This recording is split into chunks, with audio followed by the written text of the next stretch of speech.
लकड़हारा बहुत पुराने जमाने की बात है।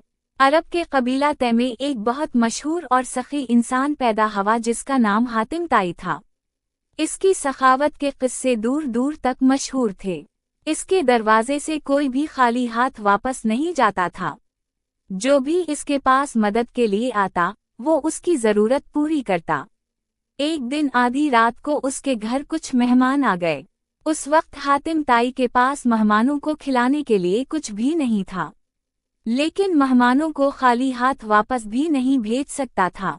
उसे अपने एक घोड़े से बहुत मोहब्बत थी, मगर मेहमान नवाजी की खातिर उसने अपना वही प्यारा घोड़ा ज़बा कर दिया और मेहमानों की बेहतरीन दावत की। उसी लिए लोग इसे दुनिया का सबसे बड़ा सखी कहते थे। एक दिन हातिम ताई ने अरब के बहुत से सरदारों को दावत दी। इस दावत में 40 ऊंट ज़बा किए गए। दावत के बाद सरदार बातें करने लगे।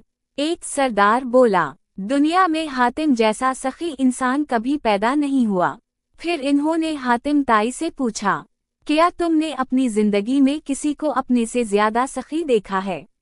हातिम ताई कुछ देर खामोश रहा, फिर मुस्कुरा कर बोला, हाँ, मैंने एक ऐसे इंसान को देखा है जिसका दिल मुझसे भी बड़ा था। सरदार हैरान हो गए। इन्होंने पूछा, क्या वो कोई बादशाह था?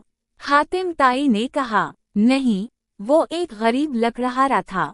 हातिम ताई ने बताया, एक दिन मैं जंगल की तरफ गया।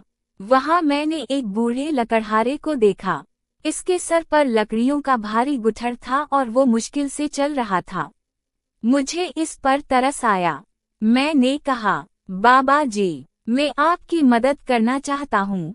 मैंने इसके सर से लकड़ियों का बोझ उतारने के लिए हाथ बढ़ाया, मगर वो फौरन पीछे हट गया और बोला, इंसान को अपना बोझ खुद उठाना चाहिए, दूसरों के कंधों पर तो सिर्फ मर्दे कब्र तक जाते हैं। मैंने कहा, बाबा जी, आप इतनी उम्र में इतनी मेहनत क्यों करते हैं? वो मुस्कुरा कर बोला, फिर मैं क्या करूं? मैंने कहा, हमारे शहर में हातिम ताई रहता है।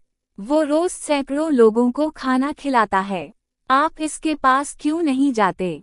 ये सुनकर लकड़हारा बोला, हातिम के भी 2 हाथ हैं और अल्लाह ने मुझे भी 2 हाथ दिए हैं।